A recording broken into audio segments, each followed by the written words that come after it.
Good morning, everyone. Thank you for coming.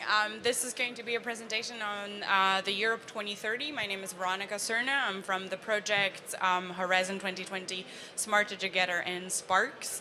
And we have a full panel of representatives from cities, from the projects, and from the European Commission that are here to actually tell you a bit more how we see the European Smart Cities initiative developing in the next 10 years.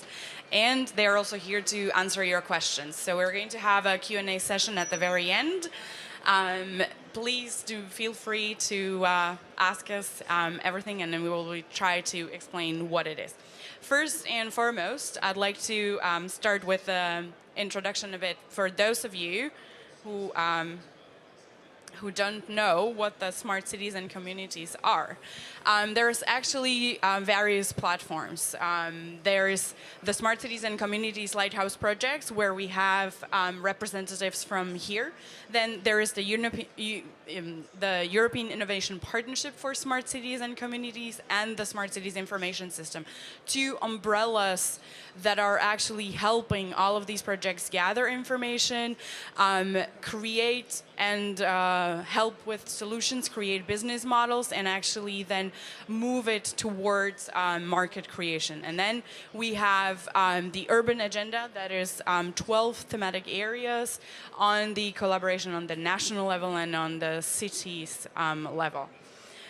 We have experts here at the panel and in the audience who can then also answer your questions if you have specific questions on the individual platforms.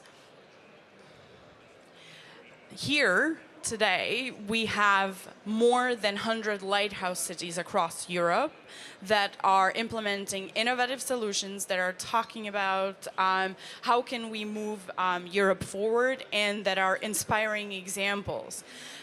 We have 70 fellow cities that are closely following the 46 so-called lighthouse cities. Those are the ones that are piloting all the solutions, and the 70 fellow cities are closely following them, replicating everything in their own conditions and seeing how they can actually enlarge the market in their areas. We aim for these more than 100 cities to actually create this huge change, and that is actually what is supposed to move everything forward towards 2030. This is one of the largest smart cities initiative in Europe.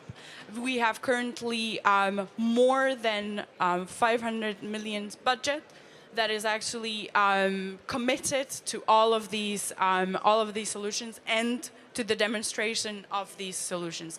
We have more than 400 partners actually now that are coming from the public sector, from the academic sector, from the private sector.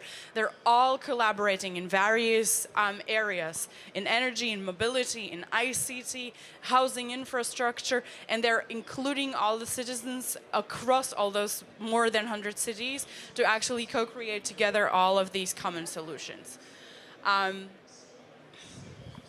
These are all the projects. This is in the next period. This is the Horizon 2020 2020, and that will be the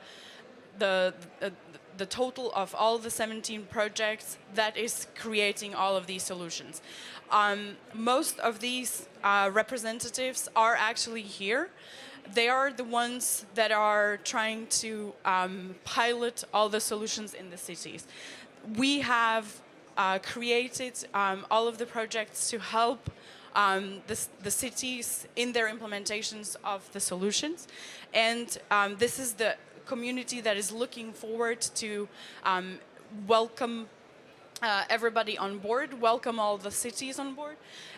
These are the people that are also trying to pilot all the innovations and the technologies, gathering together all the knowledge and then transferring it towards all of the rest of the cities across Europe. Most of these projects that you can see here are also have been running for more than 5 years. Some of them have started already in 2013, and they can already provide you with a lot of recommendations and a lot of best practices. Some things that they have already learned from the way that they have run. The newest ones that are actually upcoming, the ones that you can actually see at the very bottom, are the ones that are that have been awarded only recently, and they are the ones that are learning from the older project. So all of this innovation and all of the knowledge that is being generated within the projects and within the cities is not only being generated for the project, it is being transferred from year to the next ones, and it is also being transferred towards all the cities outside of it. I'm sorry. We're looking at various topics and themes. All the implementation in all the various projects is looking at how how the individual conditions in each one of the cities can actually help the citizens. How that actually is something that can be applied to the particular conditions in the city. But with that, we are trying to create livable and sustainable cities for all. What has been already delivered, there is more than 88% CO2 emission reduction. There's more than 260 citizens involved already in those 5 years. But there is also, there's more than 1.2 million square meters refurbished area that we're looking at. There is more than 500 replication projects started. This is what is the most important, that all of that information and all of that innovation that is being generated within the project has already started and is looking at replication in more than 500 next projects, so that we can actually create the market and then we can help create an overall innovation area by 2030. How do we actually need to do that? Before, all of the innovations were technology-led and industry-driven. We are actually focusing on city-driven solutions.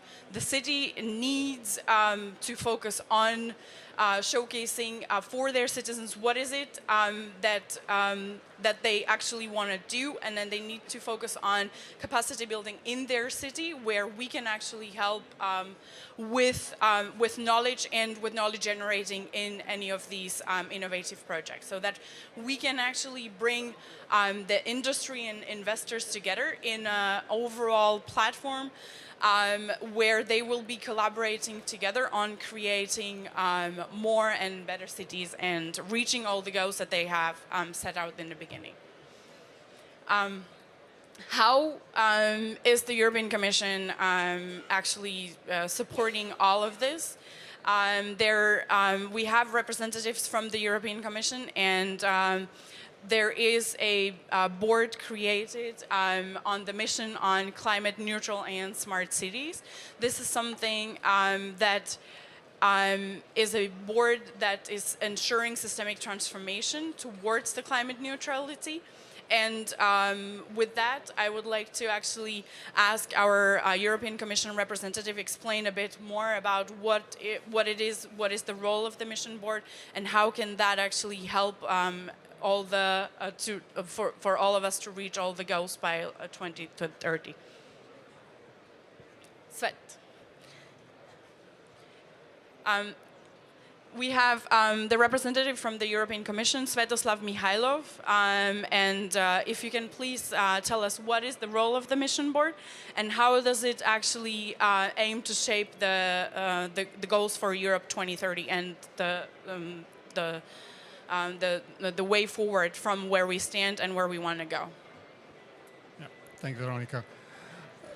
The mission board was carefully selected by the Commission to be, experts in the field, covering different areas and sufficiently high level and knowledge and experience in order to provide us very valuable and valid advice. their role is to define what we're going to do forward. So it's a bit premature to say it now, because they have the first goal by the end of the year to define really the scope. And the scope could be that the first phase is that the mission continues defining in more details what's going to happen. So it's a bit too early. What they have done it, and what they have to still do it in the end of the year, is to have in total around 5 meetings in which to work on a deliverable of this scope. They have consulted the different stakeholders in a number of events, such as the RNI Days in September. We're going to organize something in the Nordic Edge, and several other events where they could consult the different other stakeholders and discuss with them on World Cafes, stages, and kind of a setup, and so on. And they're working, they're being fed by the Commission of what has been done before. The Commission doesn't influence or anything, but just provide them all the information so they can take really decision based on facts and roadmap based on facts. They have also been explained what are the other instruments, because this is one of their goals, not only to define the research and innovation path for the EU, for the EC in the future, but also to link it to the other instruments like the Digital Europe program, Connect Europe facility, and other programs that we have to finance different initiatives with the area or similar areas. So putting all this together, they will come up with the deliverable by the end of the year, which then we can review, and then we'll see where they're going. Okay. If everything is going to be put into the deliverable by the end of the year, how is it then going to take forward? What is the vision for 2030? Can you talk a bit more about the actual vision for how it should go forward? Well, again, the vision is we need to go towards, on one side, we need to go towards deployment and actual use in practice of all the solutions that have been developed in the projects that we have done in Horizon 2020 and so on, and all the other solutions that are existing on the market to really bring them, because the market hasn't been yet really rolled out the way it could be. And this is one of the things to be done. There will be research and innovation, because this is science field, this is digital, this is etc. So this changes all the time. So we need further research in order to achieve it. And of course, looking at the name of the mission, we really have to advance with a great step towards carbon neutrality, climate neutrality, and so on. So this will be one of the overarching goals that the mission also has, apart from introducing smart cities, improving the life of the citizens, but also achieving the climate goals. Talking about replication of solutions in all of the cities, we have actually 3 representatives from cities here as well. And if you can, I would like to invite them and talk about their experience from the cities. So these 3 representatives are actually from the projects that you have seen on the board, and they are representing the cities, the lighthouse cities that are implementing currently and piloting all the solutions. When we're talking about replication within the cities, from your experience, because you are here for the more mature projects that have been already running for 4 or 5 years, 3 years, that have been implementing all of the solutions. Can you tell us what are the key elements for replication? From your experience, what is the most important part about where do we actually as cities need to focus on when implementing innovative solutions, and what will be the key elements for more replication in the next 10 years, so that you can actually support the mission board in their goals? Okay, yeah. I'm just to let you know, I'm representing the city of San Sebastian in the Basque Country in Spain. So regarding how we are seeing the city, the future, okay, I think a key element is, of course, the co-creation with the citizens engagement, and also industrial partners engagement. I mean, a main point is to work with all the stakeholders in our cities. I mean, we are implementing different actions with an integrated approach that our idea is to continue during the next years, and to scale up some of the implementations already done in the city to other districts. I think it's a work we already have done, but we have to move from the neighborhood point of view to a district, and from the district to the city, to the whole city. just highlight the point that we started with the network, but we should have started just from a smaller group. We have should started from each one of the houses in each one of the citizens. So our idea is to replicate it. So we are not working in the scalable plans, but focus more in our interactions with the citizens and with our industrial partners. A key point is the business model, the ecosystem in the city that is taking into account not only industrial business model, the city business model that is including all the local stakeholders, all the industrial partners that have a role, that need the city to implement their solutions, and we also need the industrial partners just to develop our city. And we would like you to continue on that work, just taking into account, taking on board all the stakeholders in our city. Thank you. Ernesto, if you can also introduce yourself. Yeah, in my case, I'm Ernesto from the city of Valencia and the project coordinator of Matchup, where we have 3 lighthouse cities, Valencia, Dresden in Germany, and Antalya in Turkey, and 4 follower cities. And this is a key point because when we talk about upscaling and replication of our projects, we can forget the followers. And the followers in these kind of projects, they have a problem, the funding. So we have funds for funding the pilots in our lighthouse cities, but one of the goals is to replicate these actions or some of these actions in these follower cities, and they have no funds in these projects for that. So we can detect here one problem. So the financial model. Apart from that, it's as Elizabeth has mentioned, the citizen engagement and the to prioritize the guidelines of each city for trying to match the actions that have been deployed in other cities for the followers is a key point also. So in our case, talking about the vision for our city in the following 10 years, we are having an approach perfectly aligned with the missions. We have detected 3 main challenges: a healthy city, a sustainable city, and shared city. And in this, we are trying to go on from a top-down perspective to smaller or operational objectives, and then try to implement these objectives. And for that, the alignment with the municipal action plan and these guidelines is very important. And we in our city are focused on social innovation because we have a citizen-centric approach, and in this case we are aligned also with this project, in our case Matchup. So these are our key guidelines for this replication. First, funding, and then collaboration and engagement. Thank you. Albert, if you can also talk about what are the key elements for replication in the next 10 years. And please also... I will do my best. My name is Albert Engels from the city of Rotterdam in the Netherlands. And as you know, Rotterdam has a big harbor from the city center to the sea. The complete harbor is 55 kilometers, and all of our industry is fossil fuel based. So we have to translate that to another future, and we are working on plans, of course. And one of the pilots we've done is ruggedized. I'm a coordinator of that, and we're doing a lot of pilots. And before I go to the advice, I can recommend everybody to try some pilots, because it is not about the technology. We do technology pilots, but it is far more than doing the technology. The technology is not the challenge. Of course, it is complicated, but the real challenge is the collaboration. And of course, everybody is talking about we have to collaborate, but doing it, I think it's more an art than just to learn in the schools.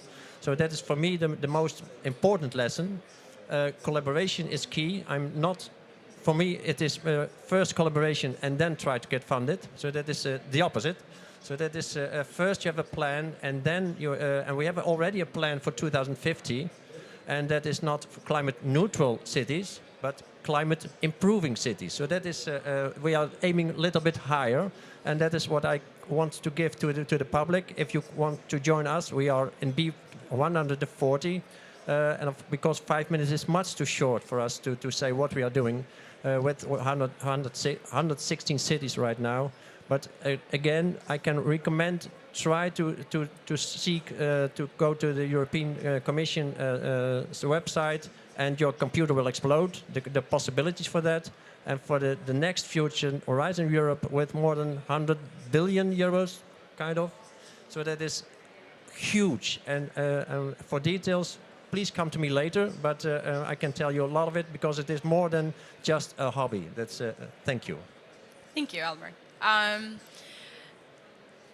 Because we're not looking only at replication from the city perspective, in all of the innovative projects that we are creating, we are also trying to see at how we can package them and how we can look at what can be then sold to the market. Graham Cocklow from Urban DNA. If I can please ask you to explain a bit more about what are we doing within the projects with packaging all of the solutions, why is it important to actually package the solutions, and how we can attempt with that at greater market creation. Thank you. Let me start in a completely different space. Who in here is from Europe? Hands up. Okay, let's do it the other way around. Who in here is not from Europe? Okay, so all the European ones have a really good opportunity, and all the non-European ones have got a really good opportunity. This is the largest, I believe, the largest cities program in the world. For those in Europe, start thinking about what does that mean from the standpoint of transforming Europe. For those in the rest of the world, start thinking about how do you collaborate with Europe, because cities in Europe are different from cities in India, different from cities in China. And it's really important to understand the differences between these three cities here and the cities that they represent. You are all unique. However, we are also very similar. If we can focus on the similarities rather than focusing on the differences, then we can start collaborating effectively. Then we can start creating something which is consistent, which researchers want to get involved in, which industry wants to get involved in, and which funders want to get involved in. We can start a transformational movement, and that's not a statement which is ethereal, that's reality. So this program has the opportunity to do that. How do we do that? Because the current environment is that cities think that they are unique, which means that every solution must be unique. And that is the current blocker to our transformation. How then do we change that mindset, and what do we do to make that work? And that's in essence what packaging is about. One word, Lego. I'm not working for them or advertising them, but Lego is something which is reasonably affordable. You get a box, it's got a picture on the front, you give it to kids and they can build with it. They can both build quickly the solution that's on the top of the box using very simple instructions, or they can innovate. I have a 7-year-old kid, he does both of those wonderfully. I have a 5 and a 2-year-old kid, and they break all the 7-year-old kids' things and recreate it. So think of Lego as the metaphor of what packaging is about. What we're doing within this program is we're implementing the same solution 116 different times. Now that wouldn't be a good idea. If we could package them up like Lego, then we could actually replicate them or scale them up and attract industry, be relevant for other parties in the world, and be very relevant for Europe. So that's the plan, and we are doing it. So we have 4 very practical measures that we are in the process of packaging. A humble lamppost, which can be reused to fundamentally different things. Instead of 4% per year upgrading of lampposts in Rotterdam, the Rotterdam mayor has said, let's do the whole damn lot and let's do them smart. All 100,000. that's a small drop in the ocean of the hundreds of millions of them that exist around the world. A lamppost is like an aspirin. So let's package it up. If you can say what opportunities for society you're solving, what problems you're solving, then that's the first starting point of packaging. That then moves to what are the technical options that allow you to actually put that together, that moves to what are the business models and financing mechanisms and make that work. That triangle is never captured in a way that cities with confidence or with familiarity use it, and that's what we're doing. Then you tailor that to the local context. And the local context in a city, as in individuals, matters.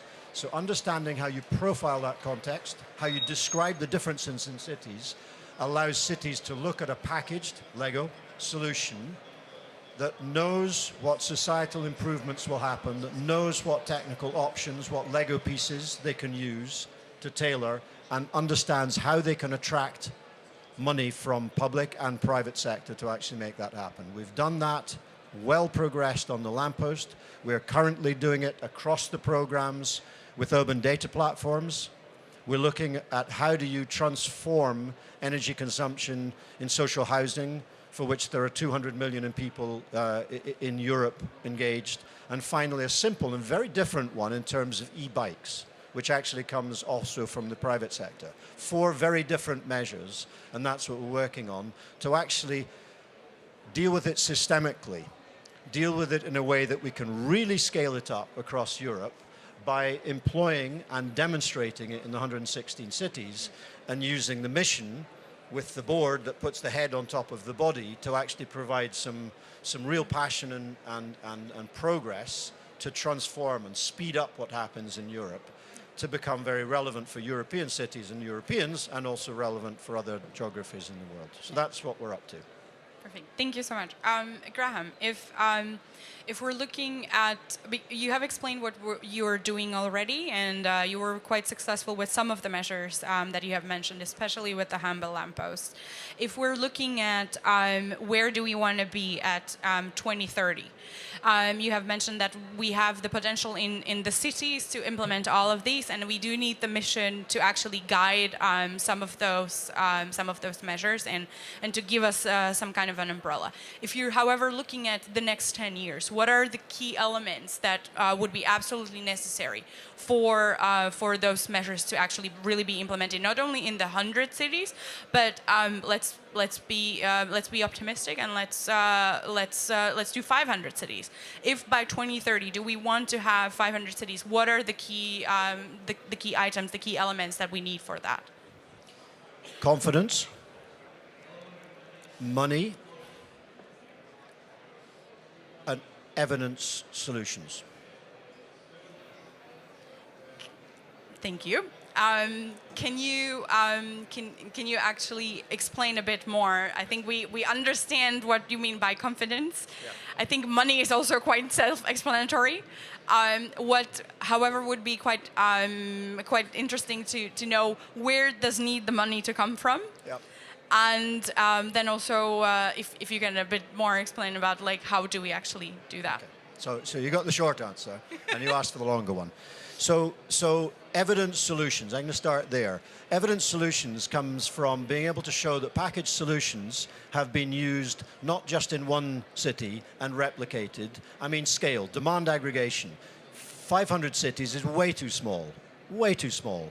There are so many small places out there that matter. Most Europeans don't live in big cities, so which means we need to provide confidence in proven solutions and packaged, easy-to-consume solutions, and then aggregate demand. By aggregating demand amongst small places, you can then scale up fast. That requires the confidence, that requires the evidence. If you do those two things, that then attracts the money. There are at least 10 different types of investor.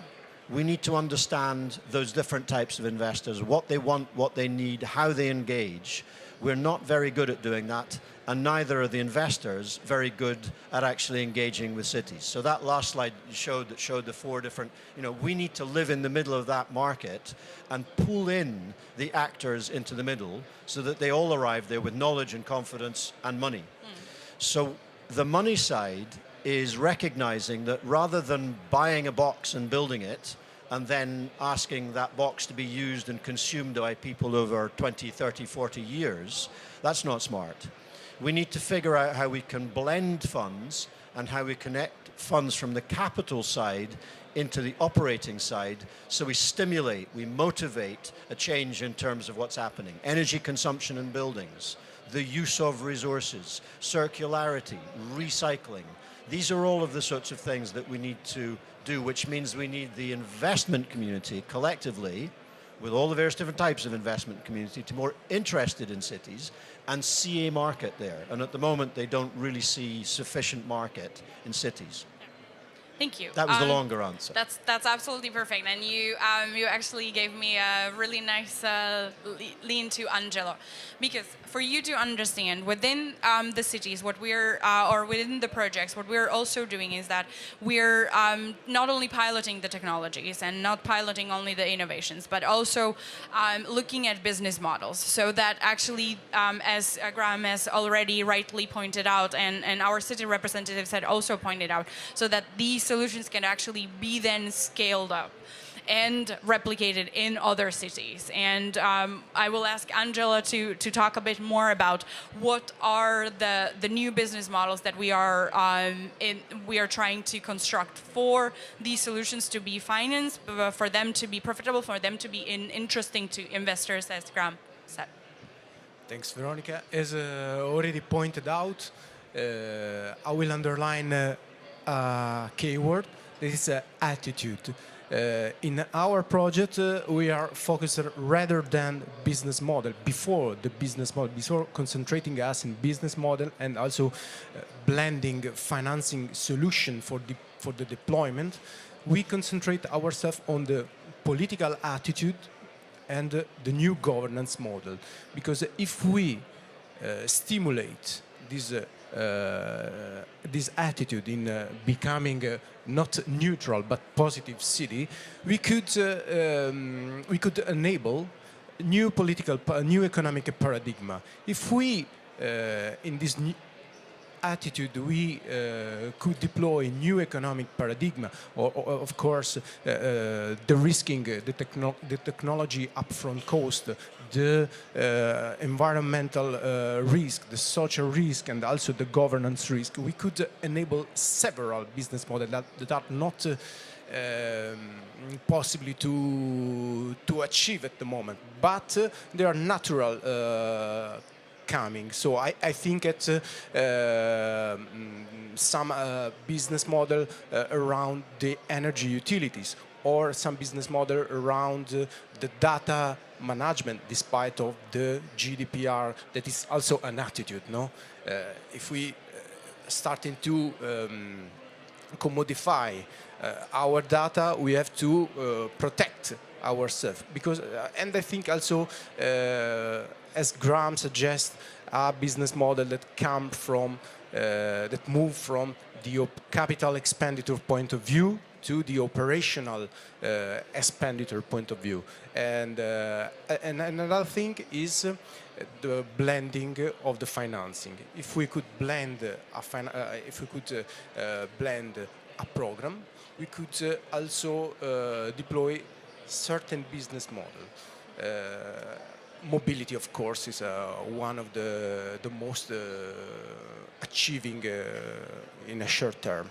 And another thing,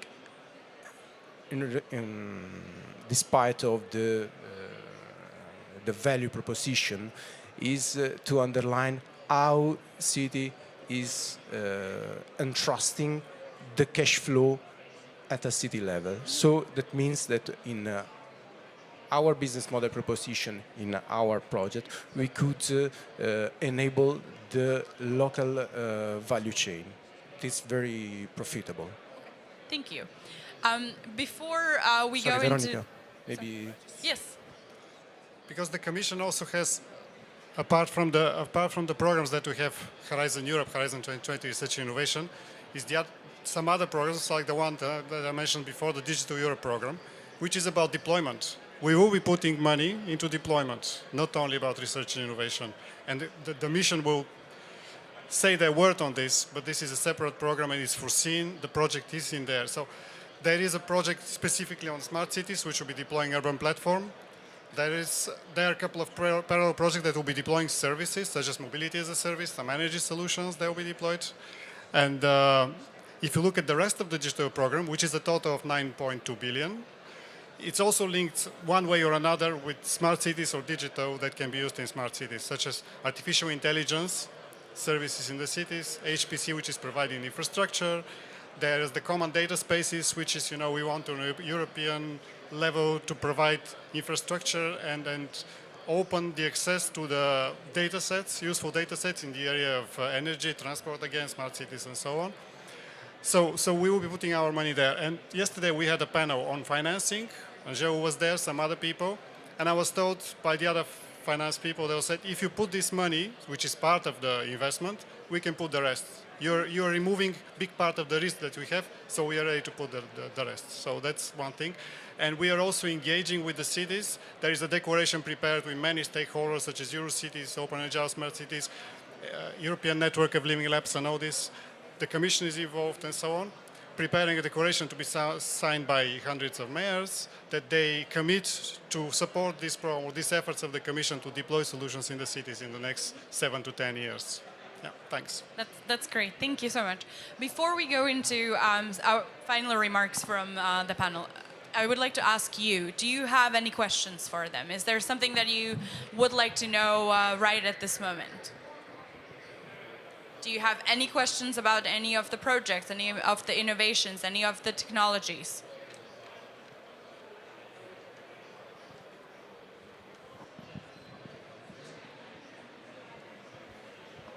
Thanks. So my name is Sebastian. I come from Cemex, a cement company from Mexico. I have a question for the gentleman in the middle. Yes. So you were mentioning, I come from the private side, from companies. In the end, companies, their concern is bottom line. So you were mentioning that the investors, they don't really see a business case in cities. Can you give us some ideas on how to look at cities? Like how can we look at a city from the bottom line perspective and how to get involved in these projects and try to see how we can get some bottom line? Your ideas. Yeah, I'll be very specific to give the reality to it. So there's a lamppost over there,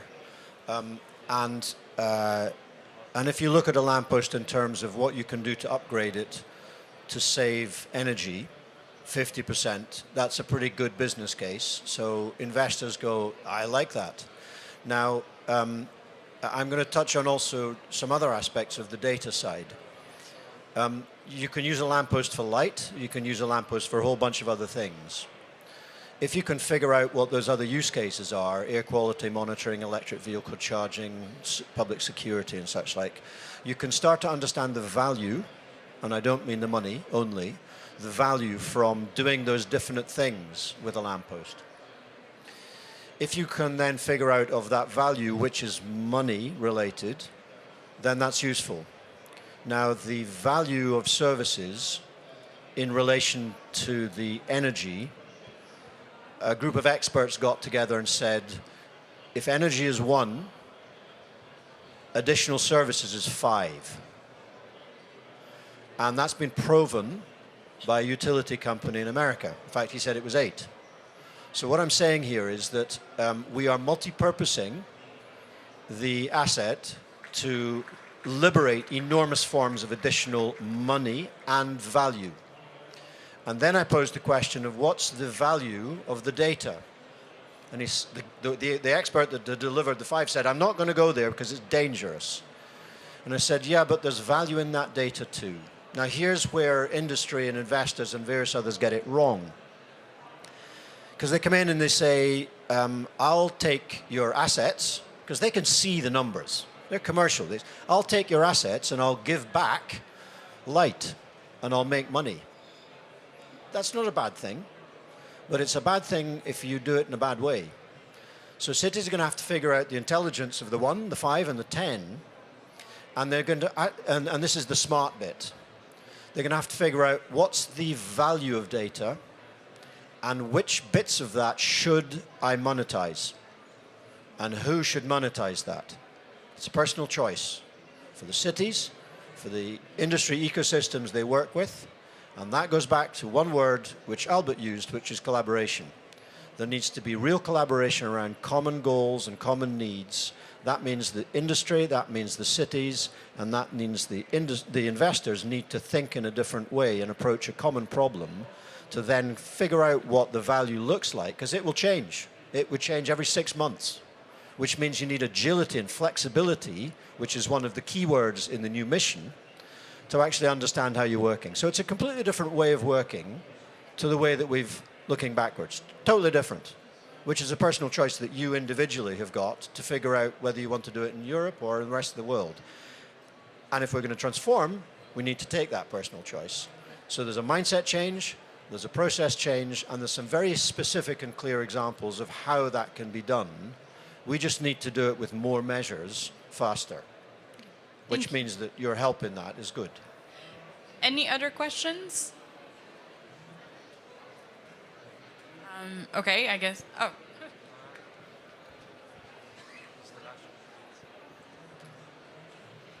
Thank you.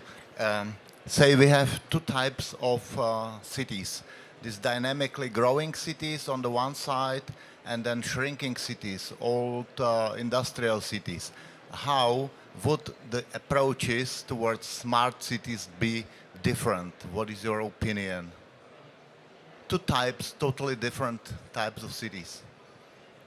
Again, Albert Engels from the city of Rotterdam. As I mentioned, Rotterdam has a very big harbor, so very blue-colored, and we are changing that. And if we are not aware of that the blue-colored would change and would leave the city, we are now getting for a new dimension in the city to get people, educated people to the city so that we transform it. Otherwise, if we do not have that plan, Rotterdam would slow down and perhaps a little bit dying. And now we are doing the opposite, so that we will transform ourselves, be flexible, and that is to try to get a new city. So we adapt ourselves because we have to adapt to ourselves. So that is what we are doing right now in Rotterdam, and we will continue to do that. Otherwise, I'm completely agree with you that otherwise we wouldn't survive as a city. So that's now I think we would try to have another university so that people from not only Europe but also from outside Europe are coming to Rotterdam, and now we are growing and growing very fast. Perhaps sometimes a little bit too fast. So that is that's good on one end. So that's what we are doing in Rotterdam right now. Does that answer your question? Thanks. In the case of Valencia, we don't have such a strong tradition in industry because we have been more focused on services, even though we have, for example, a very important port, not so important as Rotterdam, but it's the first port in the Mediterranean Sea in terms of traffic of containers. So we didn't need this kind of transformation. But in different districts, for example, we have chemical industries, and now we, as I have mentioned, we are more focused on services. In our case, this transformation was not so important. But in terms of growth, so we are quite stable during the last decades, and we don't expect to grow. We are working in a new urban plan with the goal of sustainable growth less than 5% in the future 30 years. So we have around 800,000 inhabitants, and we expect to have the same population for the following 30 years, maybe. I'm afraid we don't have any more time for any more questions. I'm just going to ask really quickly for each one of you. I've asked you previously to prepare 3 keywords. I don't think we have time for going too much more in depth into explaining those. But if you can please leave the audience with the 3 keywords that are the most important for successful replication so that we can actually get to where we want to be by 2030. Elizabeth, if I can ask you to start, and we have to be quite quick. Okay, as mentioned before, I think sustainability, we need the business models with the future vision, the political commitment from a city point of view, of course, and also and the citizens and the stakeholders involvement Perfect. from the beginning. And also a very important key word is the planning. We need to plan the cities. We can take that case from this way, another case, and just implement. We need a whole and global integrated plan for the whole city. Thank you. So, in my opinion, I would highlight first a strategy to define priorities, looking for more impactful measures, but keeping in mind that the citizen should be the center. So, with a bottom-up approach, this goal of defining the strategy. Next, collaboration with strong partnerships, networks such as, this is a good example of collaboration within different cities, partners, and so on, with different processes, for example, as mentorization. And last but not least, money. We need funds to make sustainable measures. This would be the three words, in my opinion. Thank you. 3 words. Yes. Transformation, trust, and flexibility. Perfect. Thank you so much. Graham, if you can repeat your 3 keywords. That's 2 words. Your choice. Thank you. So I'll say 2, and then the third one will be combined 3. So it's commitment, action, and the third one, just to explain it, is standardization, replicability, interoperability, which is the same thing, just to explain it. Perfect. Thank you. I will say again attitude in order to change the governance model toward a long-term scenario, able to create value for the city. I think that money is not a problem. Maybe if I could add something, it's about entrusting the capacity, financial capacity building of the city. Also working with them in a concept of equity blending construction. Thank you so much. Thank you all. If you have any questions, please come to us in the other hall at B140, and we are happy to answer any of your questions afterwards. Thank you.